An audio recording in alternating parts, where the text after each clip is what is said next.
Welcome to this video in which I'm going to be talking about the Wharton MBA applications for 2020-21, which is if you're looking at applying this year for an intake in fall 2021. In this video, I'm going to be giving you a lot of actionable tips. I'm going to be giving you some frameworks of how you should be writing the essays. So make sure that you stay till the end of this video to ensure you get all of it.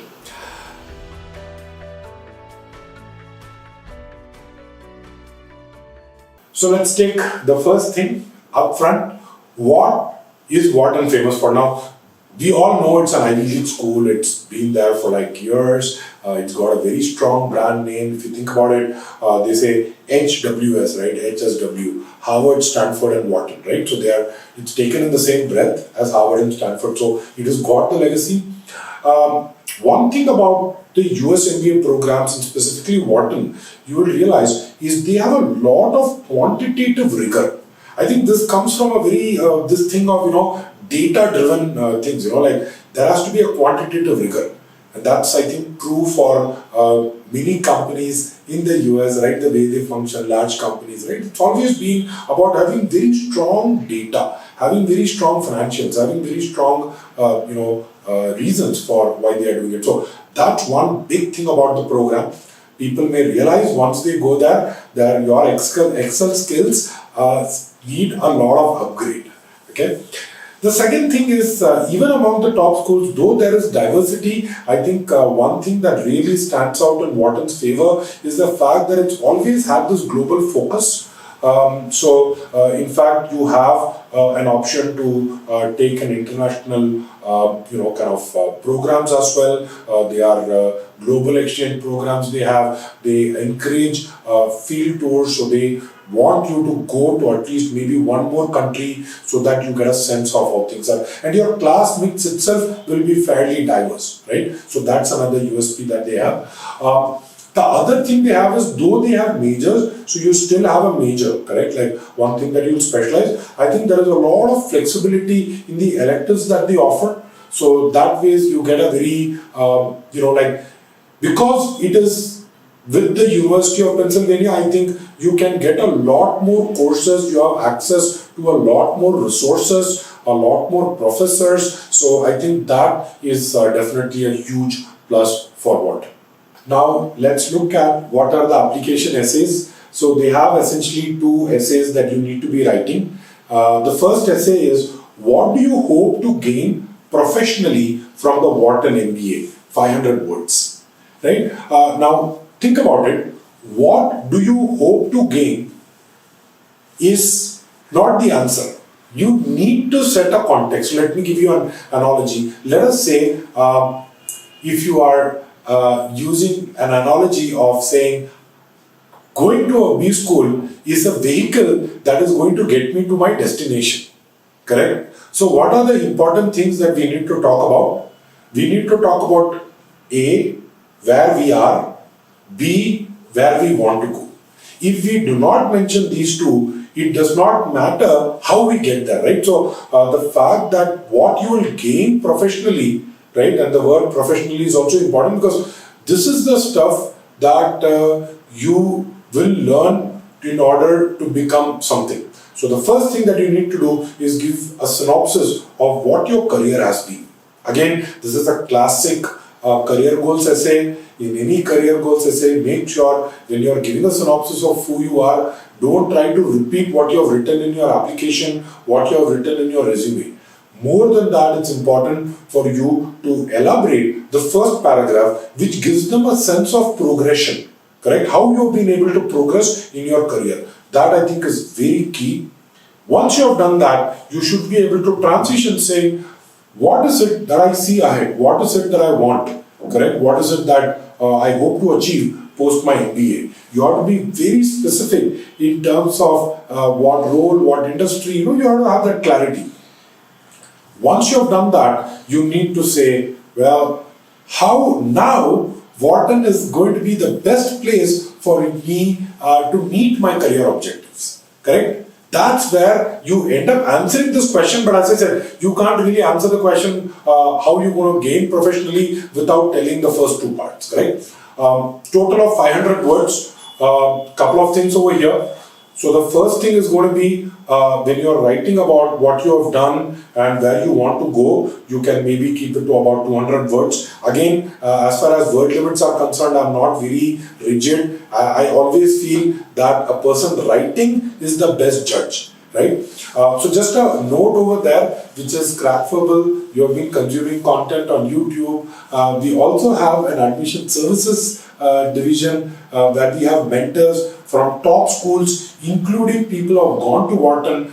So we believe that the best people who can tell you how to get there are people who have already gone there. So a lot of our mentors have been with us for many years, and they've been really passionate about helping really deserving candidates put in their best application. If that sounds interesting, go ahead. I have a link below in the description where if you've taken the GMAT, if you're considering Wharton, we can have a look at your application and maybe give you some advice on how Wharton would look at you. What are the things that you need to perhaps fix? So go ahead and let us know. Coming back to the essay, so that is where your 300 words have to be focused. A, don't tell Wharton what they already know about themselves. I think this is a mistake that most people do, right? There's Wharton has this center. I hope to gain from the operations club. I hope to gain from the consulting club. Sure, you know what? Not just you, but anyone who's applying to Wharton this year is going to be gaining from those clubs. What will you gain which will help you, going back to the second para, meet your career goals? If you are not able to tie that, this paragraph will not really flow. What Wharton has to offer is there on the website, correct? In fact, Crackfable has also given a lot of detail we have, so make sure you check out the Crackfable website as well. But the Wharton essay or the Wharton school website will give you a lot of takeaways. But what does it mean for you? I think that's the key. That's where your 300 words have to go in, correct? So 100, 300, or you can say 250, it depends on how you want to arrange it. Essay number 2. Taking into consideration your background, personal, professional, and or academic, right? How do you plan to make specific, meaningful contributions to the Wharton community? 400 words. See, here is where you are trying to tell how you will pitch, how will you help the school. So I just want to give you an analogy. So I was reading about it somewhere that Leonardo da Vinci had a resume. It wasn't really a resume, but he wrote to the king of Italy at that time. And he said, how can I help you? Right? So he said, look, I can build castles for you. I can build palaces for you. Because I happen to be an architect. This is what I've done. So I can help you. He said, by the way, I can also build missiles for you. So if an enemy comes, I can also help you attack that enemy because I've got knowledge of physics, right? You know how he was. But I can also make a beautiful portrait of your majesty so that you can proudly display it. So what he was doing is, instead of telling what he has, he was putting it in a very interesting way. So I thought that was a very interesting analogy, because that's the same thing that you need to do. You don't need to tell what you have achieved. You need to tell how you can contribute, and that's what they are saying. Specific, meaningful contributions. So if you're going to say that I'm going to be part of, let's say, a particular club, right? You need to tell me, for example, you say they have a very good concentration on healthcare, correct? So now you say, I want to be part of the healthcare club, and I'm going to be using my network to bring so-and-so speakers. I already know the founders of this company, or I know this particular startup, or something that tells them that, look, this guy is the expert who's going to help us actually run these student-run bodies. Because one thing you ought to understand about the US MBA experience is a lot of it has to be about you tailoring the experience.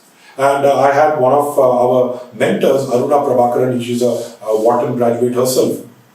And she told me a very interesting thing. She said, Arun, it's like walking through an orchard with all these fruit-bearing trees. And you don't know what you want to make, but you look at all these kind of fruits and you get tempted. I'll plug this, I'll plug that, and before you realize your basket is overflowing. So you need to have some sense of how you're going to be utilizing the resources, how you will contribute. That's what the essay 1 and essay 2 are really looking at, right?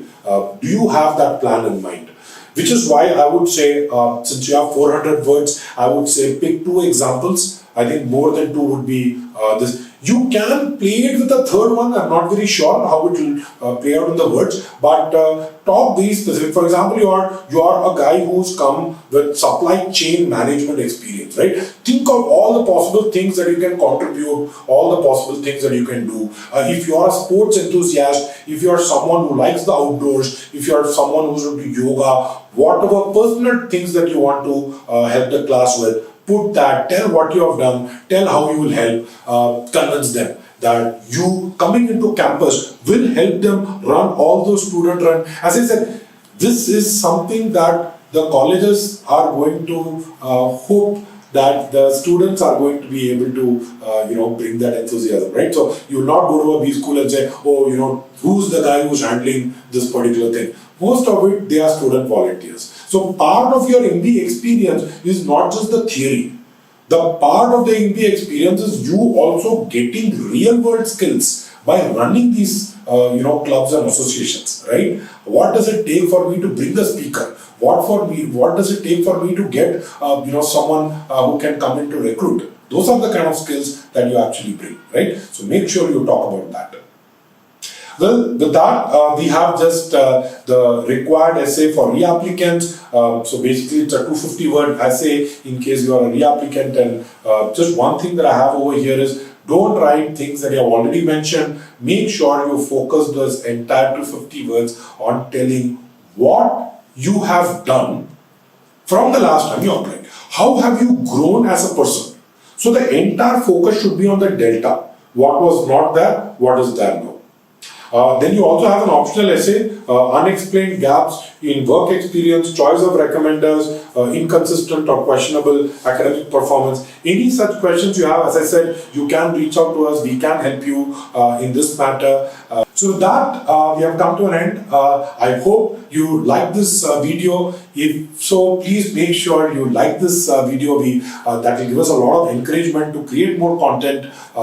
Go ahead and let us know in the comment sections if you have any questions. We'll make sure we personally answer every question that you have. More importantly, we have essay analysis for almost all the top schools. So make sure you subscribe to the channel and check out the playlist that we have over here. Thank you and all the best with your applications.